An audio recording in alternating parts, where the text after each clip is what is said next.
Boa tarde a todos. Vamos dar início ao Fórum da Interdisciplinaridade de dezembro. E eu gostaria de aproveitar e dar aqui as boas-vindas aos nossos telespectadores, o pessoal que está assistindo a transmissão pela web. Dizer que o Fórum ele está sendo gravado, razão pela qual, no momento da discussão, é necessário que todos aguardem o microfone e de que essa gravação vai estar disponível na biblioteca. E esse é nós estamos encerrando o 5º ano do Fórum da Interdisciplinaridade. Isso significa que lá existem pelo menos 44, se não me falha aqui a conta, diferentes fóruns, com os mais diversos assuntos e temas, que é uma riqueza muito grande para aqueles que quiserem explorar. Na verdade, essas gravações estão disponíveis na página da web da PUC, clicando em pesquisa, depois pesquisa interdisciplinar, agenda do fórum, e aí pode escolher o ano, né, para acessar diretamente. Também gostaria de aproveitar para dar um feedback para o pessoal que está participando, talvez alguns estejam acompanhando agora através da web, os nossos brainstorms. Fizemos 2 nesse semestre, fizemos um fórum especial em agosto para discutir o que devemos fazer para promover a interdisciplinaridade na PUC, e sugestões e uma avaliação do que tem sido feito. E a partir daí foram feitos 2 brainstorms, o último foi feito agora uma semana atrás, né, Renato? Com a participação, desta vez, pela primeira vez, dos estudantes, né, de um conjunto de estudantes, e foi uma coisa maravilhosa. Esse brainstorm foi feito lá no ambiente físico do CriaLab, e uma das propostas que tem sido recorrentes em vários momentos, inclusive nos 2 brainstorms e no fórum de agosto, era a ideia de se tornar mais eficaz a comunicação de quem faz o quê na universidade. Então, eu trago já em primeira mão, vai ficar registrado aqui, uma conversa que tivemos agora ali com a pessoa responsável na Propesc, em parte pelo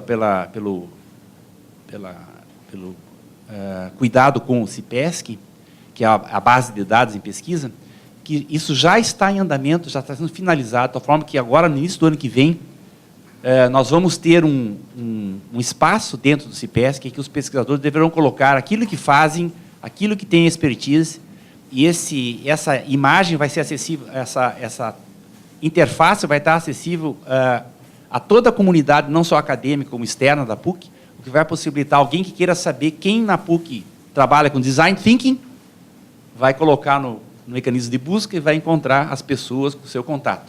Então, essa é uma reivindicação que já vai ser atendida agora no início do ano que vem. Eu passo agora imediatamente para dizer que é uma grande satisfação. Eu já entendi que ele entende um pouquinho de português. It's a great honor to have you here today. É uma grande satisfação ter o professor Cox hoje aqui. Ele é da Stanford Graduate School of Business e vai nos falar sobre... He's going to talk about something that is very important. I think it's very important. We have here Professor Kieff, que é o nosso Flávio Kieffer, que é o nosso is our director of the Institute for Culture. That means arts. And so we have been discussing this for a long time already, that we need arts in the campus, and we need arts in order to shake things. Então, it's also interesting that we have a special discipline for graduate students. It's a discipline for all unities, from philosophy and mathematics and engineering, and they get together. And one of our activities is with tango. So tango is used as a model for thinking about. Yes, this is another story. it's used as a model to thinking about connectiveness and sensing, perception of the other people and hearing the music. So, no, I'm not going to sing now. But perhaps in the at the discussion time I can sing, okay? Vou deixar que o professor Vivok faça uma breve introdução. So Vivok will also make a short introduction. Bem rapidinho, porque a estrela está aqui, né? Para nós é uma grande satisfação estar com o professor Rich Cox, que estivemos com ele lá durante uma semana, há 2 semanas atrás, passamos uma semana com ele, e ele foi um excelente anfitrião, nos mostrando todo o potencial da Universidade de Stanford, que eu não preciso aqui enaltecer, hoje considerada a mais importante universidade do mundo, né? E uma das áreas de mais disruptiva ação inovadora é o design thinking. Então, o professor Rich, ele é professor da Business School, lá em Stanford, mas é um lecturer, you're a lecturer from the school, Design School, que foi fundada pelo professor David Kelley, que é a maior expressão em design thinking no mundo. Nós tivemos, inclusive, através dele, contato com o professor Kelley, que é o dono da IDEO. Só para vocês terem uma ideia, a IDEO foi responsável pela invenção de uma coisa que talvez vocês usam, chamado mouse. Vocês já ouviram falar? Foi o professor Kelley e a turma dele que desenvolveu o mouse para Xerox, que depois foi emprestada para a Apple. Então é muito bom estar com ele aqui. É a primeira vez que ele está no Brasil. Começou a sua aventura uma semana em Bombinhas, que ele descobriu lá, não foi nossa dica. Ele disse, eu estou indo para uma praia chamada Bombinhas. It's good? No. I prefer Tramandaí. I prefer Cidreira.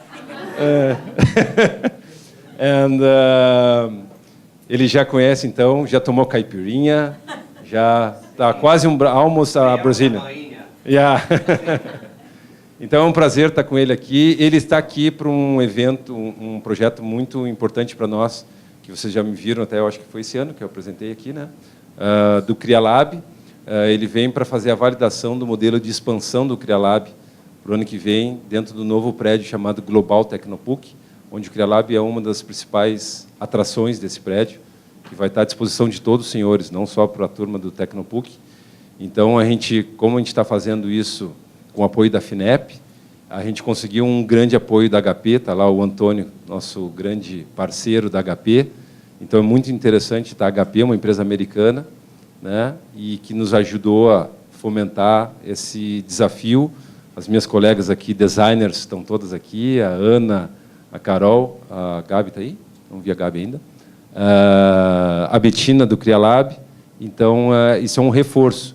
E eu pedi para ele, gentilmente cedeu, para passar para todos os nossos colegas aqui a experiência que eles usam lá, cruzando arte, engenharia, né, e vendo que tipo de mix interessante eles propõem lá, que realmente, né, nós vimos ao vivo e a cores o ambiente extremamente fértil, razão pela qual eles são hoje topo do mundo, né? Então ele vai explicar um pouquinho e espero que nós aproveitemos, that we enjoy this meeting with you, ok? Muito obrigado. Boa tarde. I'll do the rest in English, just so it's easier. So, how many of you think you are creative? Put your hand. I am creative, yes. No? No? No? Not everyone. Oh, I'm sorry. I have asked a bad question. I'm a bad professor. This is a terrible question. Let me ask a better question. How creative are you? Forgive my Portuguese. From 1, no creative, not at all. 10, not Picasso, Michelangelo. 10, good, very good artists, very creative. Put your hand. 1, 12, 3, 4. Ah, bom. 5. Seen. Sete? No, sete? Seis? Sete? Good. Oito? Nove? Des? Of course. Much better question. No one is not creative now. We're all creative. But it's how much we're creative. So this is better, but we can do better. Let's do a creativity test. We'll see how creative you are. Okay. First, you need a partner. You work in pairs. Doce? Find a partner.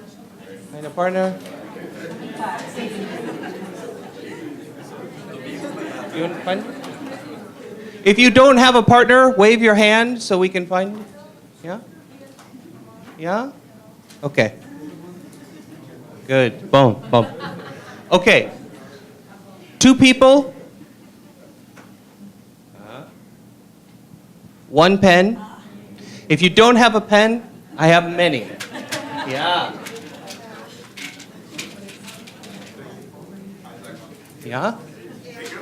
Yeah. Pen? Yeah. I won't throw that. Okay. Person 1.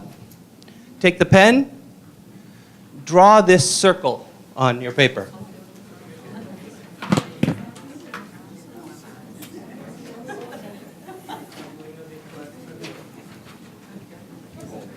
Like this. Very simple. No. Yours is right. However you did it, that's right. Okay. Now, hand the pen to person 2. Person 2, do this also. Put a circle on your paper. Your paper. Your paper, yes. Separate paper. You need one? Anyone need another sheet? Yeah? Okay. Good? Okay. 2 people, 2 papers, 2 circles, 1 pen. 2 minutes. You will draw a face, 1 line, hand the pen. 1 line, hand the pen. 1 line means pen down, draw up. No. Down, draw up. 2 minutes. 1 line, hand the pen. 1 line, hand the pen. Go. You have 2 minutes.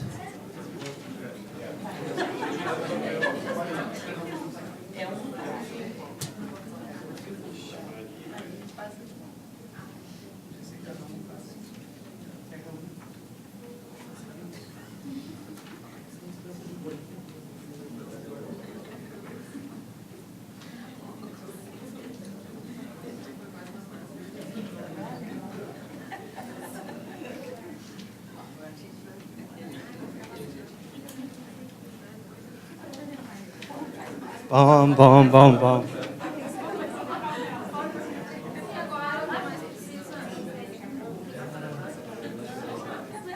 Todo bom.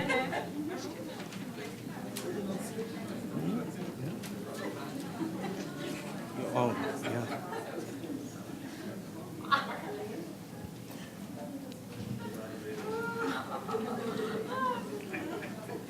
1 minute.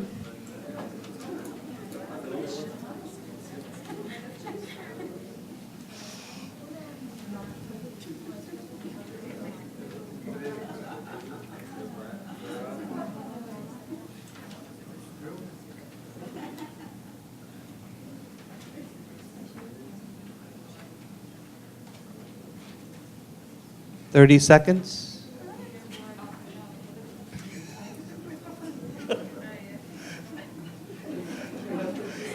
Hurry. Give me the pen.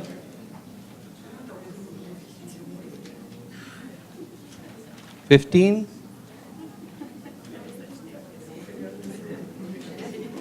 $10.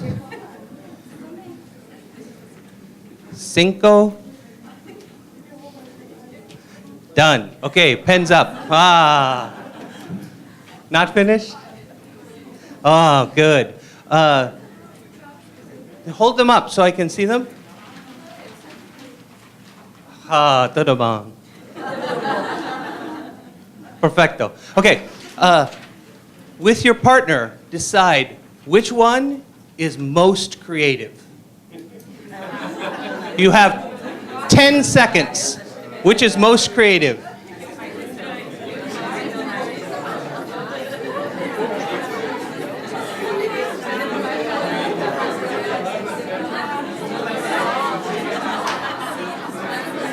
Okay. If yours is most creative, hold it up.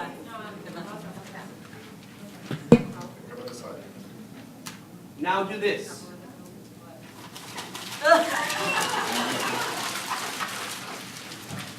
Now throw it at me. Ah, perfecto. Good. All right. You have one paper now. You have one paper. Turn it over. You throw both? Oh, one was more creative. Oh, anyone else need paper? Yeah? Okay. Yeah. Okay. Okay. So now 2 people, 1 pen, 1 paper. Person 1, circle. Hand the pen. Same face. You both draw the face 1 line at a time, but same paper. And yeah, now you have 1 minute 30 seconds to do it.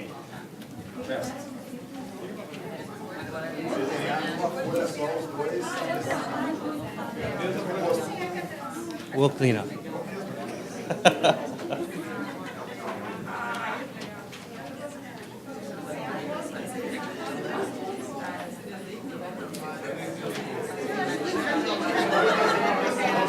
One minute.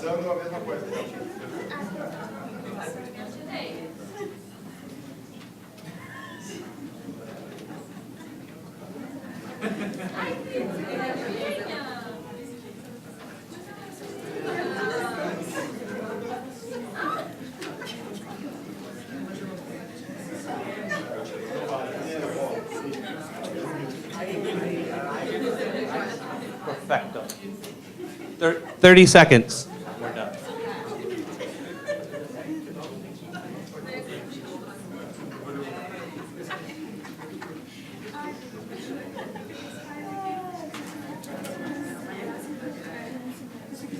$15.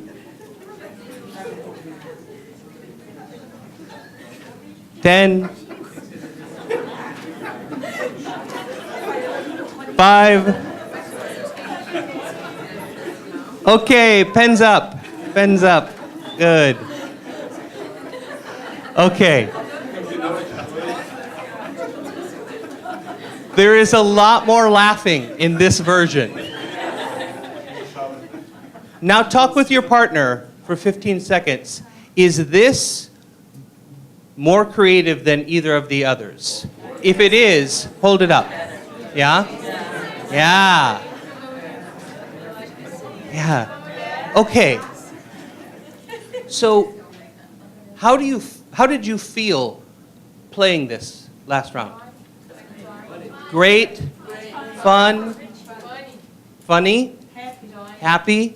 Yeah. What happened in this that didn't happen in the first time? We merged both ideas. Merged both ideas, cooperation, I heard. What else? It was funny then. It was more simple. More pleasant, more simple. Ah, how many people, more simple? We changed ideas. You changed what? We changed ideas. Ah, you changed each other's ideas. Yeah. It's more color. There's more color? What do you mean color? It's all blue. Ah. More details, more, yeah. Yeah, interesting. So, What did you learn about creativity doing this? That's good. Share. You have to share? What else? It has to be It funny. has to be funny. You have to follow someone. You have to follow someone. Yeah. Be open to the other's ideas. Be open to other people's ideas. I love that. What else did you learn? And be organized. Be organized? Can I see? Oh, it looks organized. Yeah. You learned to be organized. Good. Open to whatever is coming. Yeah. You More learned to be disruptive. open. More descriptive. More Just confident. blend. Disruptive. Ah. More confident. More confident. Really? Oh, good. How many people are more confident? Yeah. Would you be more confident to do your own now than the first time? Yeah. Yeah. Perfect. Good. It worked. Yay. So, when are you creative is an even better question. When we're with other people, when we're open to new ideas, when we're laughing, when it's funny. These are all times we're more creative than less creative. So it's not are we or are we not, it's when and how much. So this is much easier, and it means that the whole world is much more creative. But what do I mean by creativity? Or what are we talking about in terms of creativity? Creativity means a lot of things. What does creativity mean? What is it? Turn to your partner and say thank you, obrigado, for drawing. And then turn somewhere else and talk to somebody else about what is creativity. You have 27 seconds.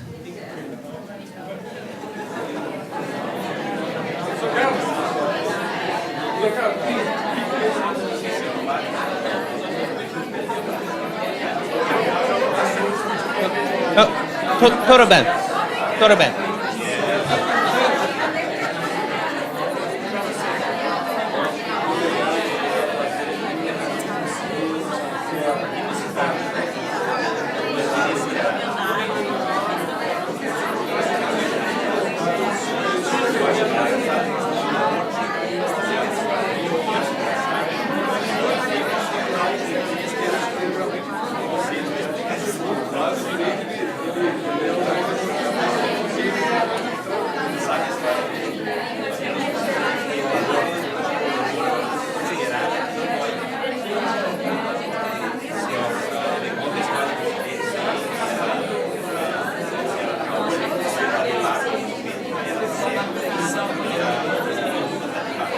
Todo bem.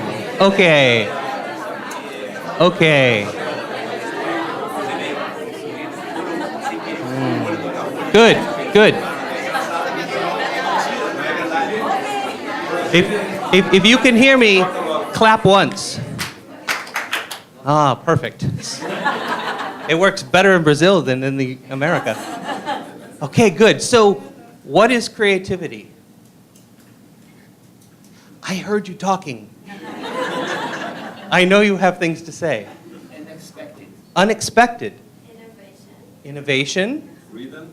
Freedom. Good. Not being afraid of being wrong. Not being afraid of being wrong. Yeah. Getting out of your comfort zone. Getting out of your comfort zone. Yes. To share ideas. Sharing ideas.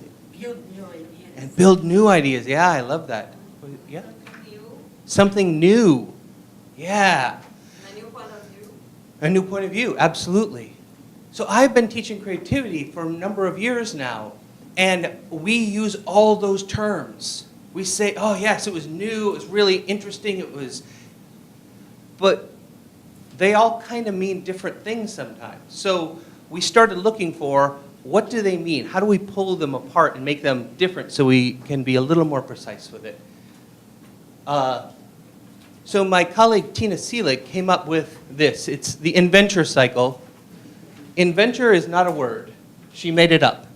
So it's innovation and venture. It's about entrepreneurship. But the important part is imagination and creativity for today.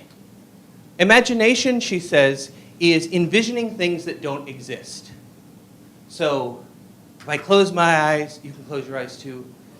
I can see the water in Bombinas and the sand that feels like flour.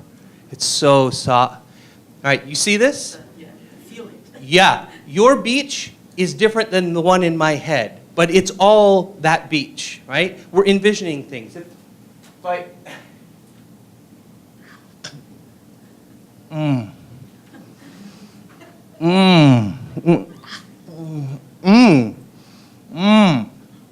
Can you taste this? Yeah, you can envision what it's like. Yeah, yeah. A limon. Right? You can taste it. So envisioning things. We have great imaginations. We human people, our dreams come from there. It's unlimited, this resource. You don't have to conserve, you don't have to, it's sustainable. Imagination is sustainable. Creativity, she is defining as applying imagination to address a challenge, to solve a problem. So, if you think about art, the problem, the challenge is expressing an idea. So a painting that is a painting of a sunset expresses, I want to communicate the beauty of Bombinas to all of you, so I paint the sunset. Well, no, the sunrise in Bombinas. I paint the sunrise and I show it to you, right? So that solves my problem. But you can use creativity, envisioning things to solve any kind of problem. So Tina is an expert on creativity. There are more experts that think the same thing. CreaLab is another. They have done research for 2 years now, and they have terms that these same ideas about solving problems. There is also innovation, entrepreneurship, and other things. But today we're talking about creativity and problem solving. Well, for me, problem solving is design thinking. And at the D School, where I come from, that's what it's all about. Now, here is a very famous man that is known for being an expert in creativity. And he is talking to David Kelly. And David Kelly, you've already heard, founded IDEO and the D School, the Hasselplattner Institute of Design. It uses design thinking as its main idea on how we problem solve and how we take very big complex problems and come up with innovative and incredible solutions. It's also a place where it sits in the middle of our campus, so every school, School of Law, engineering, math, education, all come together in one place and work in a multidisciplinary way. That's why it exists the way it does. It's a very special thing, different than the rest of the university. So that's what we do, is we do design thinking. This is Maureen and Leticia. These are two of my colleagues that came and took an improvisational acting class from me. So doing acting, no script, sometimes like comedy, sometimes like picking fruit and eating it. So personally, my group, we did musicals. We made up plays. We get a title from the audience and then start making up songs, and so we do improv. And I've taught lots of people how to do improv. They came and took a class from me and said, we do design thinking. There's so much similarity. Come and do a workshop. So we planned a workshop, this workshop. You can see in the background there is chaos. That means it's going well. So we're planning the workshop, and in walks Tina Seelig. This is Tina on our trip to Norway recently. And they say, here's Rich. He is an improviser. And Tina, the first thing she ever said to me was, improv is teaching, and teaching is improv. And I say, yes, I'm so happy because we are the same, and if I think like her, she thinks like me, it's fantastic. So we have been working since then, teaching creativity and innovation. So now I know that creativity and improv are the same, and that's the same as teaching. And where I learned improv was from this man. He's the one on the right. I'm on the left. His name is Keith Johnstone. Was from England and now in Canada. Invented many things about the world of improvisation acting or improv. And I learned from him. He took, where's my paper? He took this exercise and taught it at the San Francisco Zen Center, this drawing, one line at a time, to monks at the Zen Center. And the Zen monks came up and asked him, why do you teach us a Zen exercise in an improv class? So Zen is improv, is teaching, is design thinking. It's all the same. So I've done all of these things, and they all come together because they all share some properties. Ambiguity is like joy, not knowing. It's such a gift to not know. This is different than when I was an engineer. I'm a computer and electrical engineer. We're very logic and order and, yeah? Ambiguity, But now, as an artist, I love ambiguity. I live in that longer. They talk about failure and don't care about it. Failure, meh, keep going, right? Right? We don't mind failure. We get rid of judgment, lose attachment. We accept whatever is there. Empathy, understanding other people and listening, and presence, be here now. It var now. Algo, yeah. Estar aquí go. Yes. Agora. I'm not present right now with this Portuguese. It means be here now, to be in this moment. When you were drawing, you're laughing, no one was looking around, nobody was on their phone. You were you're very present. This is why it's Zen and improv teaching, Zen thinking. So, this is how it all comes together for me. I'm here to talk about design thinking because that's what the D School does and why Vilwak asked me to come here and what we share and talk about in Kriya Lab. But even design thinking isn't design thinking because there's more ambiguity, so I'm happy. This is the model we use for design thinking at the D School. So we start with empathize, understanding, listening, observing, looking at what other people are doing. Then define, ask the right question. What is the need? What's the real problem we're trying to solve? And if we get that right, everything else is easier. Ideate is brainstorm, generate ideas. Get lots of solutions, not just one solution. And by all means, don't stop with the first solution that works. Find more solutions that work before you decide. And then prototype is about making things real and tangible so you can try them out as real as possible. And test is to see if they want it, not see if you can convince them to want it. So you make an idea, you put a version out, you hand it to someone and see if they like it. So this is how we go about design thinking and what it is. And we call it flair and focus. Empathize is collecting a lot of stuff. And then you narrow down and say, this is the thing we're going to work on. And then a explosion of ideas. And then hand them to users, and they throw out all the things that don't work, and you're left with only the good stuff. And you try again, and you iterate. So for us, this is design thinking. When I do consulting on my own, I like this one more. Because it goes around and it iterates. It shows you. It doesn't stop. It's not a process. It's not you go through step, step, step, done, on to the next thing. You keep going.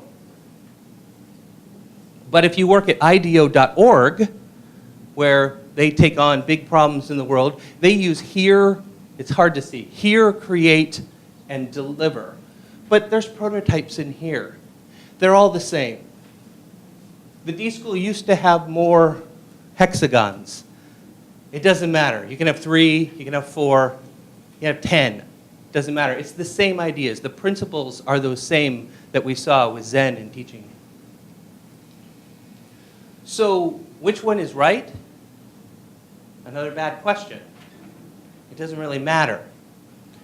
What we want are these nice questions that there are lots of right solutions. There isn't one solution. There are many solutions. And that's what's true about art. So we can use art as a model for how to get at, how to teach, how to look at design thinking.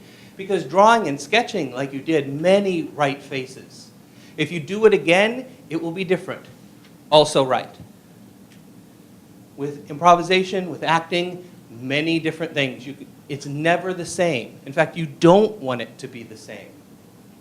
And it's still always right. But that's true with music, especially jazz and improvisation. Brazil, you have some jazz here? Yeah? Yeah. And painting. What's the right color for a sunset? Any color. It doesn't matter, right? So sculpting, same thing. There's no right way to sculpt. Hi. It's because they don't care about wrong. There isn't a wrong. We just eliminate that, and everything gets a lot easier. So we can use all of the tools that we use to teach art to teach the principles of design thinking and help people become more creatively confident. Design thinking, creative confidence. That's what we do at the D School. This is Professor Lati Darso from a university in Denmark, Aarhus University. She talks about how art gets integrated with business. Because art can be used everywhere. Art should be everywhere. It's a different way of thinking. And here's why it's extra good. The first way you can use art, the lowest level of art in a business, is with decoration. The nice stripes on the wall, you could put painting. The environment's better. We feel nice, less stress. It's good. It's really great. But that's the first level. The second one is we could use it for entertainment. So you could have a stand-up comedian come into your company or an improv group, and they could do some fun things. You could make videos of your company and your culture and share those, and that's fun. And it helps. Again, we feel good. But third, you can use art as an instrument. It's a way of teaching a skill. So today, we learned a little about creativity. We could do many more, and we could teach you drawing. We could teach you how to look at the world in a different way, and then send you out to observe. And now you're a better design thinker because your observation skills are honed, because you see, that's a set of rectangles, not a building anymore. You see things in a different way. You notice more details. But the highest form is transformation, a strategic process for transformation. This is where the art, you get enough in someone that they change. And they think about the whole world in a different way. So they still have this analytical logic and order, but it's merged with the creative and the artistic point of view, and the two together is really what we want. At the D School, we talk about we don't create innovations. We don't make innovative things. We make innovators. We make people different, and that's what it's really about. When you're doing a job in a company and you have to make a product, it's about making the product. That's okay to do, but what we're trying to do is how do we help people become better designers and better design thinkers? And we use a lot of art, and I use a lot of art to do that. So here's how that works. I'm going to stop talking, and you're going to start talking now. Okay, so here's our D School process, and we start with empathize. So we want to have empathy. You have empathy for someone else. So you need someone else. So find someone else, another partner, somebody you didn't talk to yet. Maybe they're over across the room. Get up and move.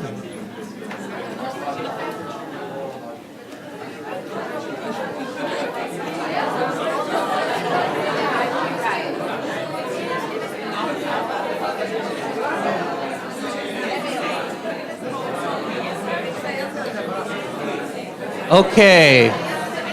If you need a partner, wave your hand so you can find each other. Yeah? Yeah? Good?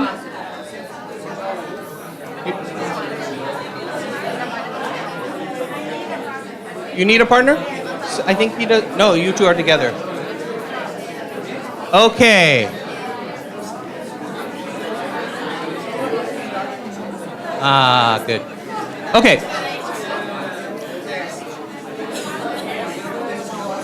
You have introduced yourselves now? Okay.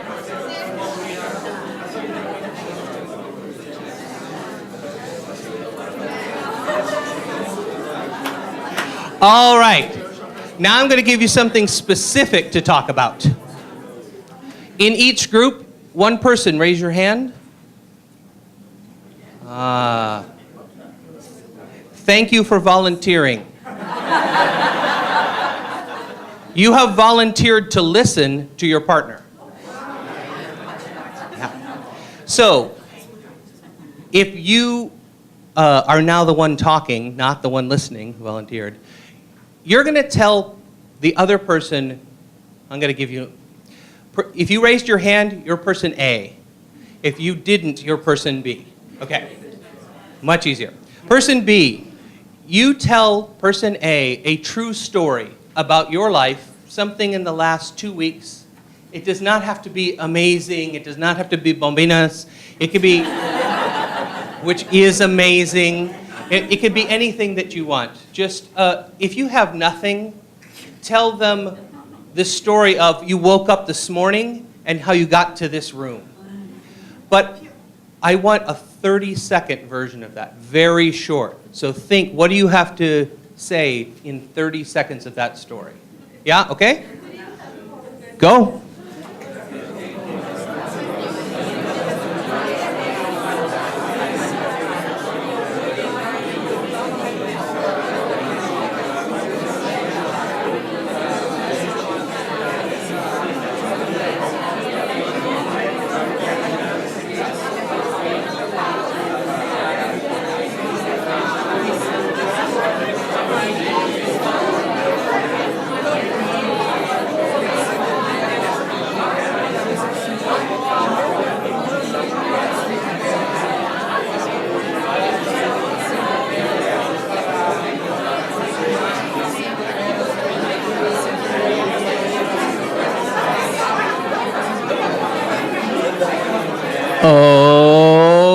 Okay, good. Good.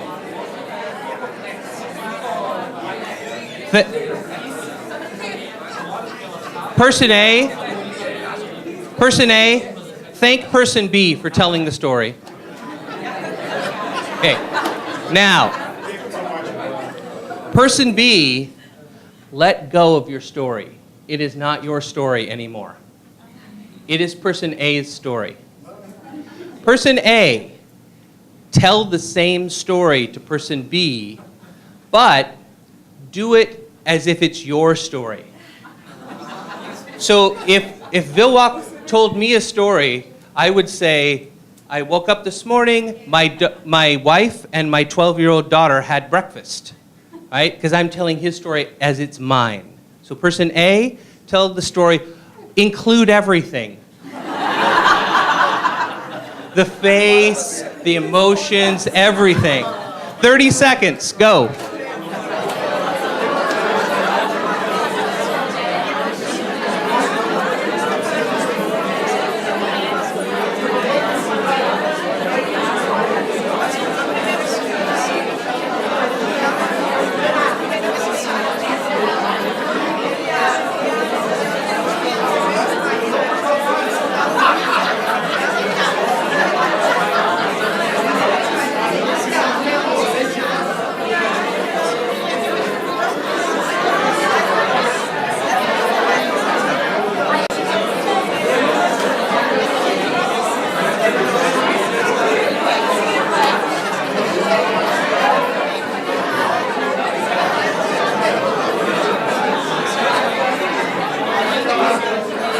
Okay, good. Good. Give yourselves a round of applause. Nice.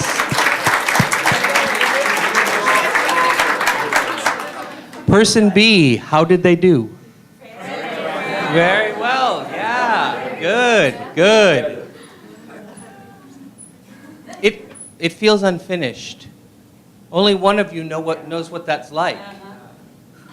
So person A, tell person B a true story. 30 seconds, something that happened in the last couple weeks, or I woke up this morning and how you got here. Go, 30 seconds.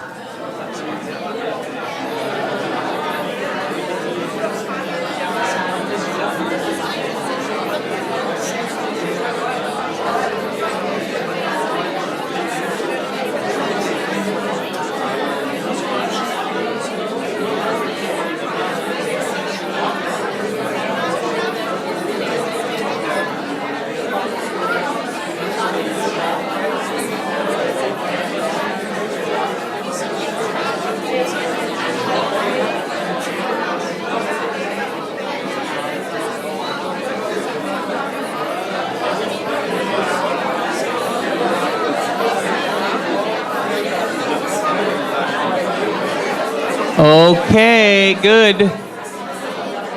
Good. Now,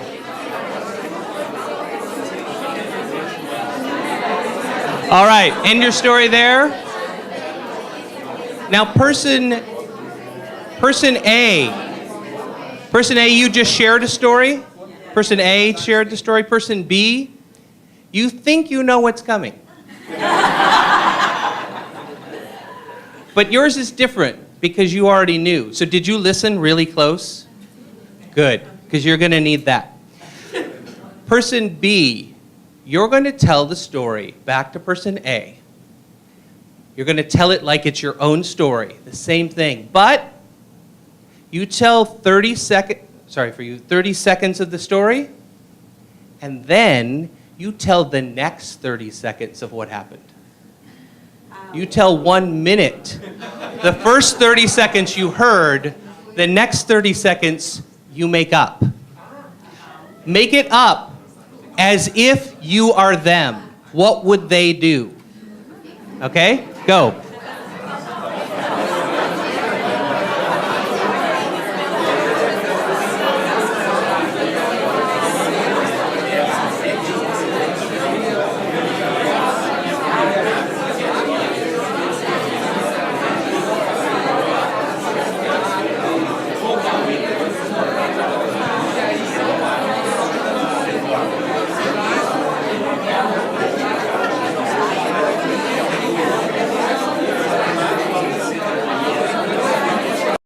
A little applause.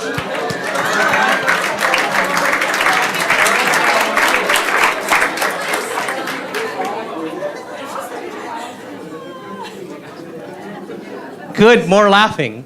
That's good. Person A, how did they do? One at a time, how did they do? What did you say? He didn't have time to finish? Continue. He just told my story. But, and how did he do at that? Ah, good, good. Anybody else? Huh? It ended very well. It ended well? Yeah. Oh, good. With dinner and beer. Ah, perfecto. Now you know what happens tonight. Yeah, good, good. So this is about empathize. This is teaching the skill of understanding somebody else. And it just, what is it like to tell someone else's story that's not yours? What is it like for you? Improv. Like improv, yes. Yeah, what else? How did you feel? Nervous, yeah, lots of nervous. What else? Uncomfortable. What makes you nervous and uncomfortable? Yeah? And why does that make you nervous and uncomfortable? No, I was afraid to make mistakes. Ah, yeah. Judgment, afraid to make mistakes, yeah. Yeah. You know Okay. better than I, this story. He does know better. Yeah. Did he know better? Of course. Yeah. Yeah. Some people, when they do this, add details that they didn't say. They want the story to be more complete, right? We have strong attachment to what a story should be, how we want the story to be, right? And so if we jump over to ideate, this is a place where judgment can't have it. And so, I mean, how many of you have been in a brainstorming session? You've done brainstorming with people? Yeah. The rules of brainstorming, no judgment, all ideas are good. No judgment? How easy is it to have no judgment? Yeah, it's really hard. I've been judging you the whole... Oh, no, I mean... sorry. No, it's human to have judgment, to let go of it, to not care if we make a mistake, to really just not care is hard. The idea is very simple. Brainstorming, yes, the rules, but that's here. Mastery of no judgment and everything is where you really start to brainstorm. That's what it's about. So we have lots of exercise. Do you want to know one about failure? Do you want to feel better about failure and not care about it a little bit? Yeah. Good. Turn back to your partner. Anyone. And stand up. Stand up.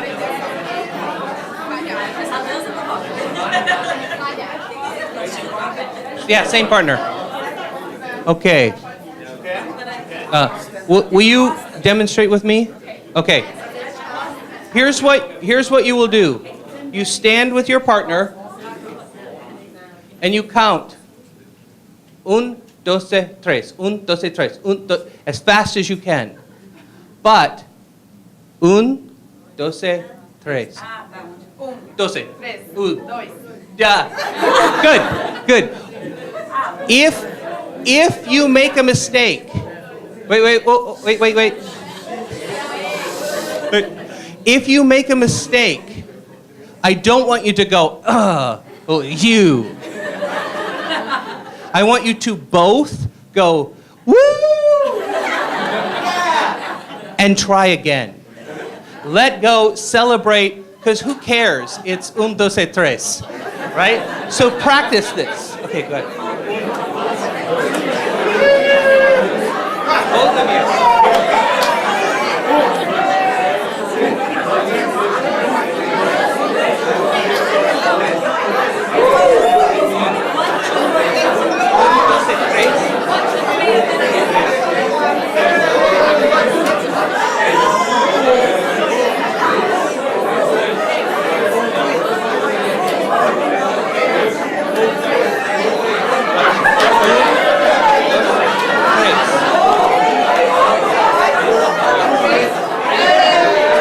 Okay, good.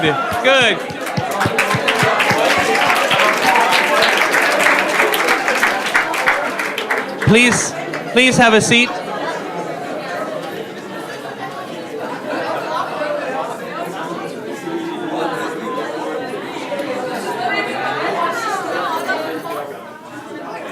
One of the best things about teaching creativity is most of the time, if you're laughing, I'm doing it right. So this is good. Does that feel better to let go? Yes. Yeah.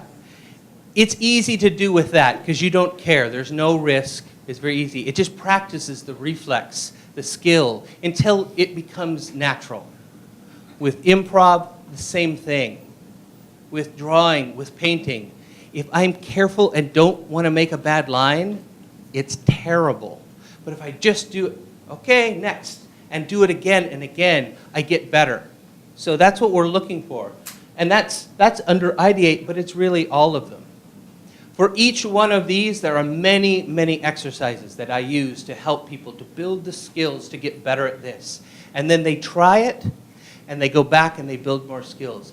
And you keep going, and you keep going, and you start off with little stick figure drawings, and you end up like Picasso and Michelangelo. It's true. Designers, yes. Okay, so how do we teach? We use design thinking to teach. You start with empathy. What do the students know? I want to understand them. What do they need to experience? And what assumptions do they have going on? I try to understand what they are going to do if I'm going to teach them something. And then I define for myself what do I want them to learn, not what do I want to teach. Based on what their empathy is, what do I want them to learn? What experiences give them the opportunity to learn? At the beginning, I asked you on the faces, what did you learn? I didn't tell you what I taught you. And you told me what you did learn. Based on that, I now know what I can do next. If you didn't learn the thing I wanted, I've made a mistake. Woohoo! Now I try something else. So we think before class, what experiences, how do I make it real? And then we ideate, we brainstorm, create new activities. I did this face, I have done this hundreds of times.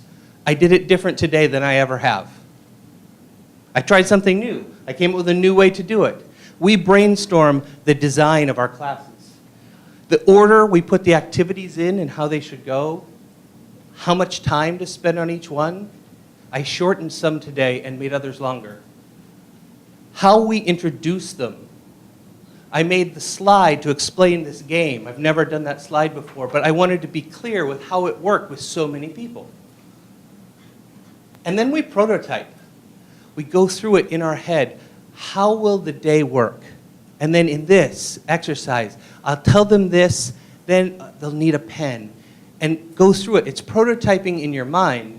And then this is a prototype. Teaching it. Because the next time will be different. It always changes. So we iterate. And the test is, what did they learn? And I know that by asking. I think about what went well. I'm keeping the diagram. I liked it. That was good. Having you draw your own face first, and then together, I've never done that before today.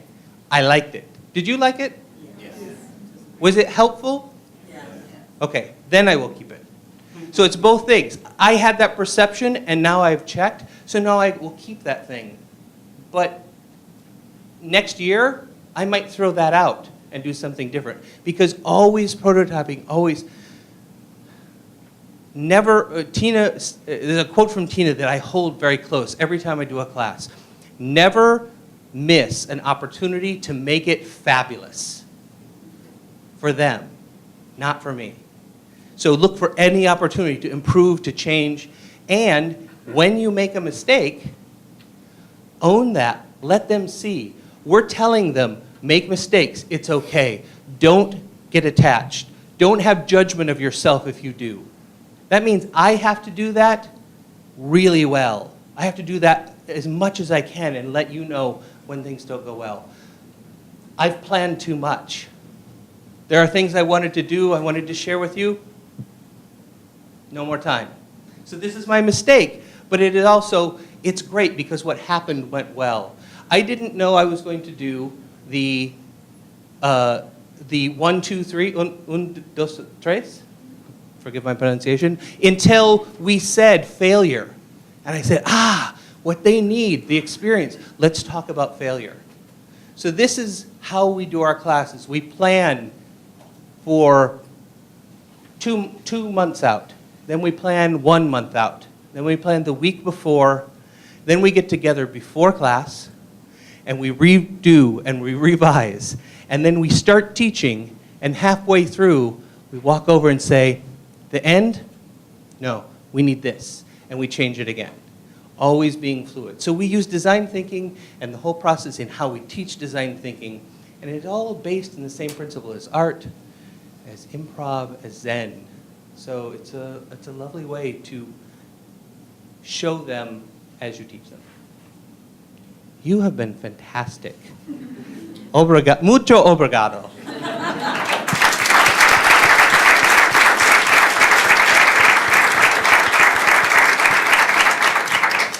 Good. Thank you. Yeah. Boa tarde. I think we have. Let me see how. You know, I lost eu perdi a noção do tempo. How do you say that in English? Oh, we have half an hour. We do? Do you have half an hour? I do? It's open for discussion. Oh yes, good Yes? question, yeah.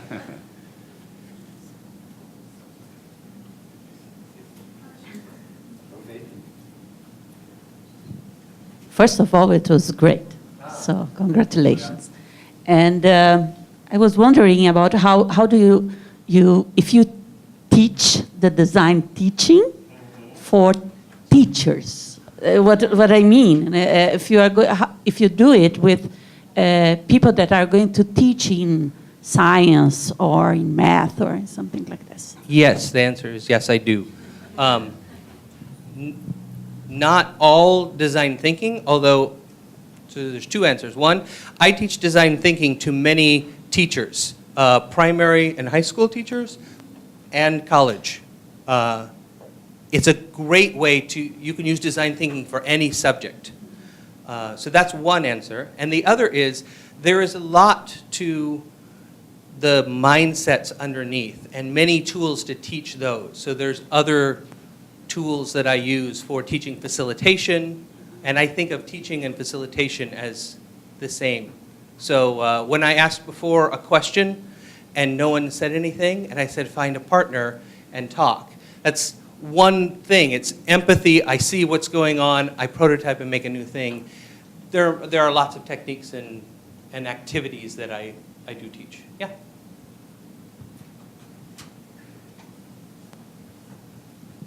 The same question, but change the persons.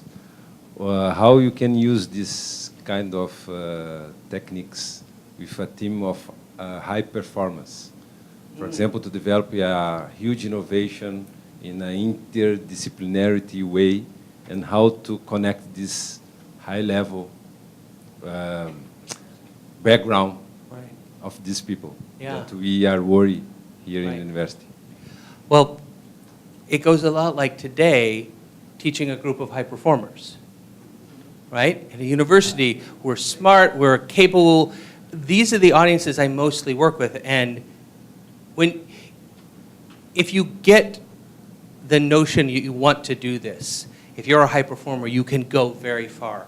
You do many iterations, you practice a lot, and so it goes really well. These all work for everyone. There's a bias in design thinking and in all the work that I do that learning by doing is better than just listening. If I just talked the whole time today, some of you would stay awake, to be polite, and you would get something. But it's like water skiing. You know water skiing with a boat? And you can read a book on water skiing, but it's not water skiing. And you can't do it until you try to do it. So you have to take some water before you can learn how to do it. And this is the same with this. You have to get up and actually do it. And if I'm talking and you're all listening, you're engaged very passively with the material. But if you're talking and I'm listening, you're all engaged 100%. So it's much better. For me, it's a better experience to be in that kind of workshop. I think it's better, but do you prefer the activities or the talking? Both? Yeah. Yeah, a little mix of both I think is good. But the activities wake you up. There's energy, there's laughter, right? So with everything that I do, I try. This actually comes from improv. When you're doing an improv show in front of an audience, the only thing the audience doesn't want to see is what just happened. So everything has to be different. So in a class, if you do it in pairs, the next needs to be the whole group, or it needs to be a big group. If it's active and using words, the next needs to be slow and drawing. So just variety, different things all the time, so you keep engaging. Any one thing for too long is you start to tune out. Yes?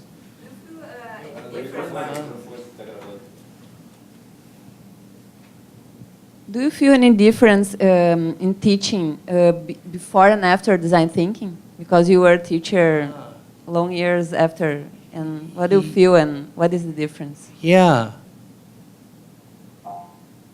Some things are the same, and yes, there are many new things. How I think about prototyping and iterating, I think, was a big shift.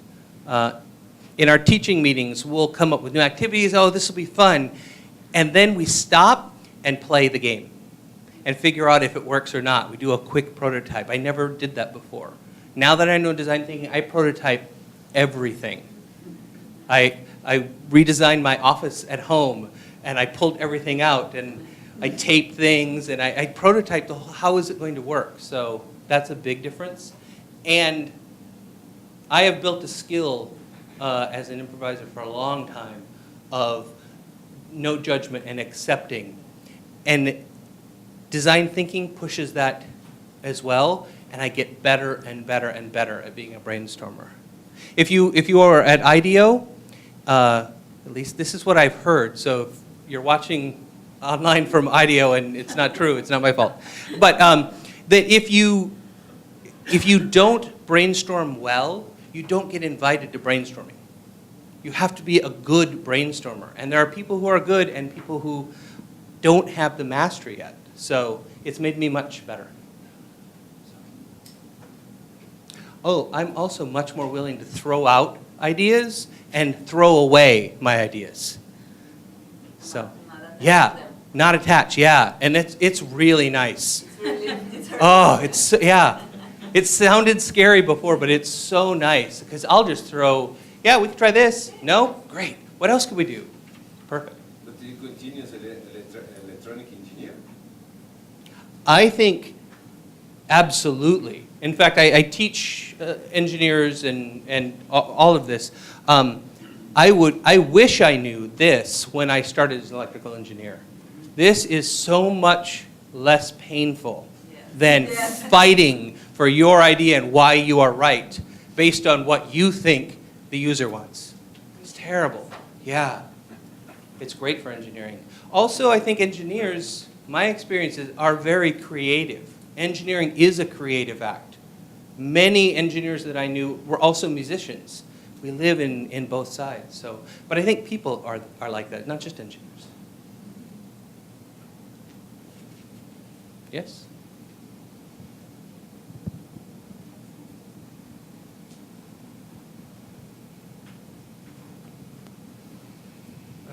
Well, thank you so much for the class and that. But nada. I'm thinking about applying this to our class as a teacher. I mean, Yes. I think. I mean, I try to improve. I mean, to change my class because I think it's boring to do the same thing every semester, or every year. Yeah. But sometimes I feel there is some reaction from the students, and sometimes from the institution. Yeah. Somehow, you know, like the other teachers are not understanding, or you have a great idea and no one shows up in your class because they're studying for someone else's tests, Yes. exams, or something like that. So, you know, how would you suggest to let's say that I want to change my class next semester. Mm-hmm. What would be the first day to you know, like, okay, now we're open to suggestions. I have no plan. Maybe because we are forced what's your plan for the discipline? My plan is design thinking in biochemistry for nursing. Yeah. You know what? So, So would you elaborate it is on- biochemistry for nursing is your class? Yeah. Okay. Okay. So I want to be a little careful because I'm very lucky that where I work, this is supported. And I did not have to fight the battles to get to that point. But I do see it in my consulting when I go to companies that work very traditionally and aren't used to this kind of thing. I think the best strategy, one, go slowly, prototype, try a little experiment, see if that works, see how they react, and continue to make small changes. They will have expectations. If you throw everything out and totally turn it upside down, you would be my hero, but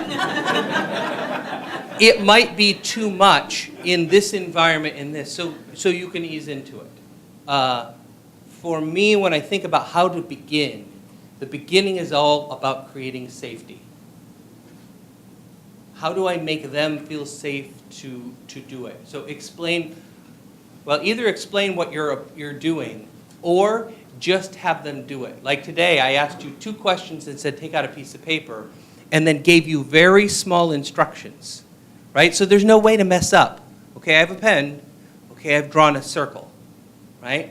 And then now you're in motion in the activity. You're already there. So then okay, go ahead and do it yourself. Did anybody have a moment of, I don't know how to begin on your face? Anybody? No? Yeah. So that works. I was successful there. Sometimes people don't. But then they know I have to do it, and so they will. So ease them into it, I think, is another good place to start. The very first place is instructional design. Start at the beginning of where are they when they come to this class? What do I want them to know? And then design an experience to do that. And it doesn't have to be art or an improv game or something like that. It could be a discussion that's different than you with a PowerPoint, or I don't know if you use PowerPoint, but different than a lecture. You know, get them talking. So, but yeah, we can talk more. And the design process of classes is I love, and it's long and takes a lot of iteration. So. Do you think for if you have, like, let's say that I'm planning an activity, do you think it's interesting to, as you did, I mean, a time limit that's short? Like, I mean, we've seen the reality shows, like cooking and stuff. Yeah. Like, you have to do this whole menu in 30 minutes. Yeah. You have to kill the duck and have to Yeah. bring the fry the potatoes and prepare the whole thing. So and I've done 30 minutes. Wow. Yeah, I've done very long activities and I've done very short ones. But what do you think? Is a short one better? Well, I think I'm starting to think that based on these reality shows that really catch you up, like the energy level is high when you have this time pressure. I don't know if the end product is so as good as with more time, but I don't know. Perhaps it depends on what your learning objectives or maybe some activity could be like Yeah. very short, like a challenge in time. How can I understand? Well, what is an enzyme? You have 2 minutes to get this right. Yeah. Take your notebooks and it's your problem. So or you're cut from the discipline. You know, like, Right. You know this energy of reality shows, which I think is. So one thing is you need to The worst answer is going to be ruled out forever, and we're going to make fun of it. We start with 60 students. 30 of you will be gone. Who has the first answer? Right? Yeah, it's not safe. It depends on your learning objective. We do creativity under pressure, where our goal is to put time constraints to put them under pressure and stress and see what happens. Right? So that's our goal. If it's not, it depends at the end of the 2 minutes what you do next. So for me, I often, like, okay, you have 27 seconds to talk about this, right? It's no time at all, so that people jump in and do it. But if I came back and said, you took longer, everyone shuts down. But if you're like, okay, good, what do we know now, right? Find out what can you find out in 2 minutes about an enzyme? It's probably more than you thought. And if that's not the end, it's just the next step in exploring it. But there's a little of that adrenaline rush that pushes us to performance and gets us engaged, as opposed to easing in, he'll get to the point, you know, in 5 minutes. So I think that's a piece of it. Yeah, get them engaged more often. Don't ever punish them for it. And I mean, I think a lot of that is, the way I think of it is, if they didn't get it, it's my fault. I didn't do the right thing. But I'm also not big on failure. I'm big on trying stuff. So if it doesn't work, and you can see it when it doesn't work, right? You can, on their expressions, then you say, good. So here's a real easy way to get out of anything, anytime you're teaching. Something doesn't work and you go, okay, I think that didn't work the way I wanted. This half of the room, turn to a partner, talk about why did that not work. This half of the room, turn to a partner and talk about what should we have done instead that gets to the point of what we're talking about today. Go. And they will tell you. But that turns the mistake into a teaching moment. And it sounds like you're just getting out of the way and saying, okay, sorry. But it isn't. They are now engaged with what's really going on. To know what was wrong is to diagnose, and you have to know the material. To figure out what else you could do to help teach it puts them in the position of being the expert. And while I might be smarter about creativity than every single one of you, I'm not smarter than all of you. So I don't need to be. I don't need to be the expert up here. I don't need to, many times when I ask the questions, I don't have people say out to the room, just the discussion is fine. Because they understood, and they understood. I don't need to say, yes, you're right. So stay out of being the expert, I think, is another key to this. I sound very zen, I think, all of a sudden. Zen, teaching. But, yeah.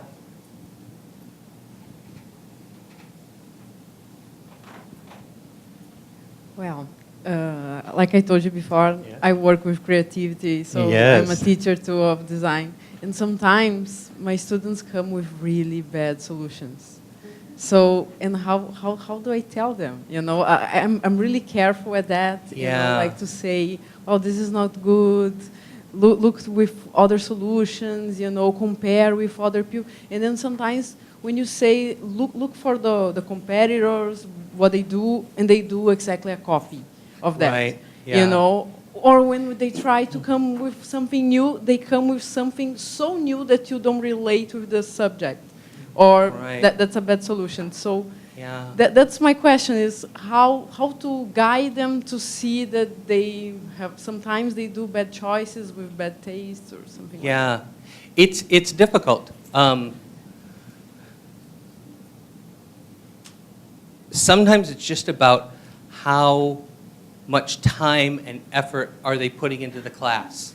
And sometimes that schedule is very full, lots of deadlines, and it just turns out this week, your class, not as important as the midterm and the big project in the other class, and so here's my work. But I think with creativity is not about talent and I'm fabulous. It's about hard work and iteration. You don't get a better product by magic. It takes work. So I would say, I would start by questioning. So tell me about your process. How did you get to this? What were you thinking? Ask lots of questions. Eventually, it will come out that I spent an hour on it. And I said, well, why don't you try spending 2 hours on it next week, you know, and see if you can get them to move along in that way. And the other thing is, in general, for feedback, look for anything that was good. And tell them what you did here, I like this was good, all positive. Oh, sorry, this is history, right? All positive if it's history. And for the future, what would I like to see more of? I love the structure you have here, and next time I'd love to see more detail. Because this piece is really nice, and if the whole thing looked that way, this would be a better project. Right? So what they did well in the past, what you'd like to see more of in the future, which is not, here's what's wrong. And again, I think that's about safety and helping them to find the motivation to use their creativity to solve things in a way and get engagement. But the questions is a nice place to start because you also might find out, my project is not good because my father is sick. Because sometimes the problem it is that they become too attached about something because, I took 2 days to do that. Yeah. And sometimes those 2 days weren't the best choice. Yeah. It's not good enough. But they Yeah. become too attached by the work that they took to do it. Right. Yeah. So there's the things you can do about. Oh, yeah, the things you can do about attachment with them. But then they work 2 days on it, and they tell you that. How many options did you try before you spent 2 days? Maybe next time, try 3 first. Or the next project you set up as try 3 and stop, no more than an hour, bring it into class, and then choose which one, right? So how do I help create the opportunity for them to see all the effort up front doesn't work? But, yeah. Hi. By the way, Hi. if I tell you any of these things, I would love to hear if it works. Because I don't know, with students. So if you, please send me email. We'll make sure that my email is distributed. Yeah, good.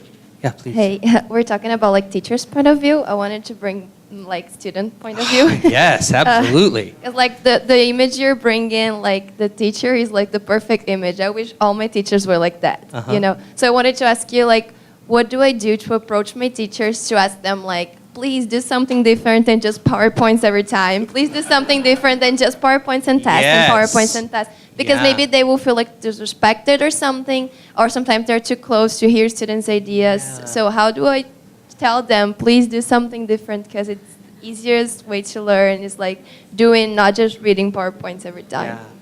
Thank you very much for the question and for speaking out in a room full of teachers about that.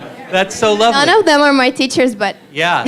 So as it turns out, I have gathered a group of experts on this question today, and I'm going to get your answer for you. So who can answer this question? How should she approach it? yes, please. Because I have some good teachers, like I do have, but some of them, they're just like too attached to the idea that we have to have PowerPoints every class. Yeah. So Okay. So real question. How, if a student wants you to make any kind of change in how you're approaching your class, how would you like to be approached? Yeah. Yeah. Any other insights or? Yes. I would like to be approached by more than one student. Because if it's a single one, it comes directly to your mind. That's his opinion, but not necessarily representative of a bigger group. Yeah. But get 3, 5, every single one of them.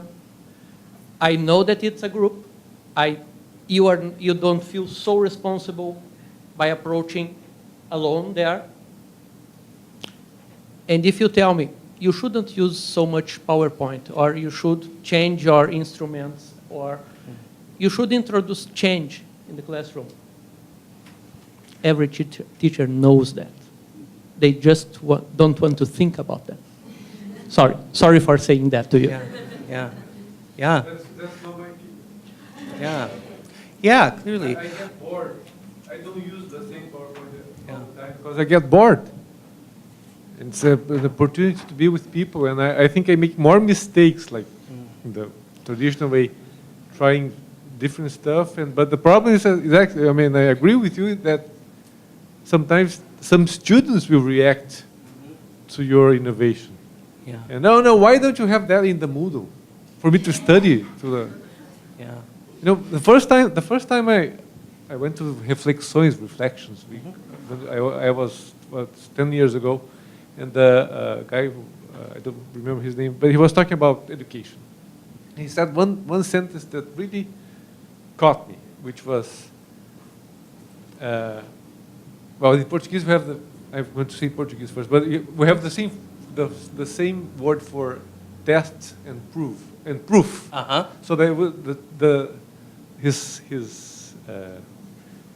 phrase was, a prova. Voltar para o português aqui. It's so useful. A prova é a prova de que não houve aprendizado. Scene. If you know that students got the message, why do you need to test it? Yeah. Oh, because you have to have a grade 8.9 or 9.3 We- or oh, that's the best. You have Yes. to rank them. We just talked You know, about this. You know, and when I just got here, I was, Yeah. I don't believe this university is moving that way. You know, like we really can't think differently. But You know- then reality shows it's not like that. Yeah. You know, Yeah. and when I did something really different, what happened? The director of the medical school invited me to stop that. Because you're jumping ahead. Yeah. You're in the first semester of medical school and you're teaching them medicine. You're not supposed to do that. What could happen if you You're taught the medicine? supposed to teach biochemistry only. Yeah. Come on. Yeah. You know, that was like half of my enthusiasm on teaching Sure. was broken by that director. Yeah. Who had the power. And that's why I tell about, we're doing some things that are so cool here. But we have to be aware that there are like the forces against it. Yeah. The dark forces. There are subtle. No, this is Sometimes right. not so subtle forces This is right. against innovation. And it's a long history of that because of where education came from. And I think that comes from a desire for safety. If you don't change, things will continue. And so it's not bad will to not want that change. It's just, it can be scary. So how do you bring the dark energy along with you and help them understand, I think is the thing. But I have one last thing for you. Just to okay. continue, sorry. When I stayed there in Stanford, I answered this question to the Professor Barnes, that's a founder of this school, with Professor David also. And he talked that even today at Stanford, there are many colleagues that hate this kind of the way to teaching and the way to doing. But even, or instead of this opposition to the traditional way to do the things, they continues do, and how they can do the same way, proved by the results. To the results that you show up through your exercise, to this disruptive method, you can show them what we can offer differently in the traditional way that we are more comfortable. This is not, it's not common, this is not simple. You have to be encouraged. But if you have some persons that support, that you can measure some kind of taste, some kind of proof, some kind of pilot experience. And please invite these persons. See what happens. It's not so dangerous. Of course, they start to be more thinkers. They question a lot. But what is the reason about what we're doing here in university? Do you understand? My mistake was to invite. My mistake after 4 years of great success, and I was a happy teacher. My colleague was happy. We were all happy going to the class, and the students were happy. Everything was great. And then I made a bad mistake. I invited the director to see, because she was an expert on education. And she taught many things which I was applying, but not the way she wanted. So I invited her, and then after that, because if I just kept doing the same thing that I loved and students loved, it wouldn't be a problem. She didn't know. She didn't know I was doing that. So I mean, my problem is actually that she didn't want to see the results. Right. Yeah, it's very good, it's very interesting, but that's not how it's supposed to be. This is everywhere. My mother got her PhD in education. I suggest not inviting the director. Yes. My mother got her PhD in education. She took a class on experiential learning, and it was PowerPoint. Are you kidding? Yeah, it happens everywhere. But keep going. Keep going. Yeah. Much better. Yeah. This whole movement of interdisciplinary stuff, the environment is now much more open, and I can shout it here. Yeah. And, you know, my frustration. And then before I was like, no, okay, so what can I do? It sounds like there are Let's go back to the tree. many more people that think that way. And I think CreaLab is a resource that you have for if you want more experiential. They're very much about that, so you can come and get some. I want to come back to you. The other thing is what I told her. Tell them what you like, what they're doing well, and what you'd like to see more of. Last week, Professor, when you did the activity and it was so good. I think you're such a good teacher. Oh, can we do more, please? You're so brilliant. Yeah? If it's not true, don't do that. But if it's true, come with the enthusiasm and tell what everyone does better if they know what they're doing well and what you'd like them to do. And if you get feedback from students, it's the same as with actors. In acting, you are it. All feedback is about you. So you have to be ready for feedback. So we have rules about it. One, ask. I have some notes for you. Would you like them? Can I give you feedback now? No, I'm in a bad mood. Later, right? Right? Because you want to be in the right place. And two, if you tell me feedback, I accept it. I don't argue. I just listen. It's feedback. You're wrong. I move on. Another person comes and says the same thing. They're wrong too. Another person, maybe I should listen now. Right? So just because you get feedback doesn't mean it's true. You have to accept it or you have to change. It's just data. I think this person thinks they want something else. Okay, I don't believe it. That's fine. And then if many more and many more, then you think about changing. You don't have to change for one person. Are we time or do we have more? Right, yeah, good.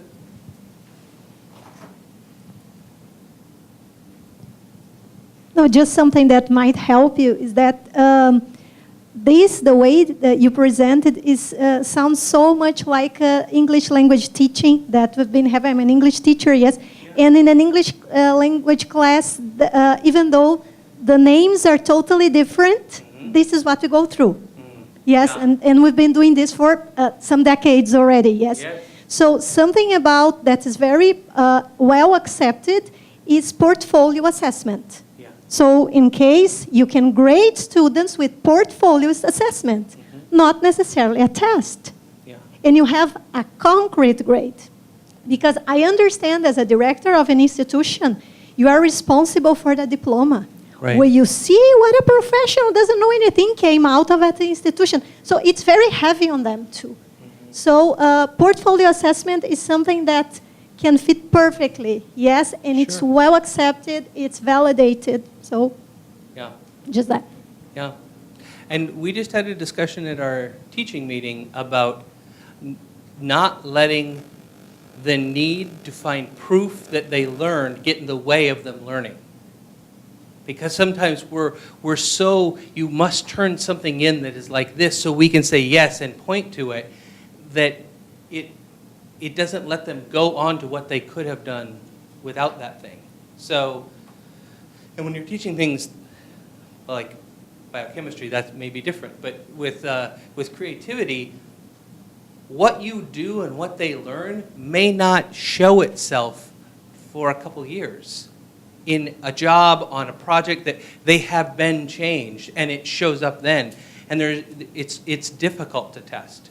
So I think portfolio is a nice way. There are qualitative methods of looking at evaluation and rubric and other things that you can do. But it's a constant tension because you do have grade and diploma, and unfortunately, we need evidence so that those things work because of the bureaucracy, which has nothing to do with the person, the learning, and how they actually operate in the world. Those could be separate, but we do our best, I think.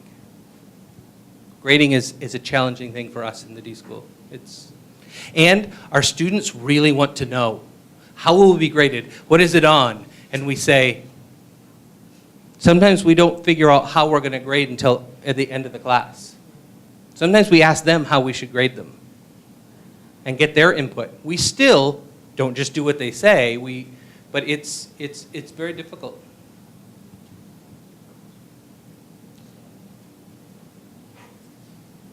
Any other question, comments? Sarcastic remarks? Só eu queria aproveitar que vocês estão todos da comunidade do Design Thinking interessados por esse tema. A gente pediu para cada um, quando se inscrevesse, botasse um e-mail, né?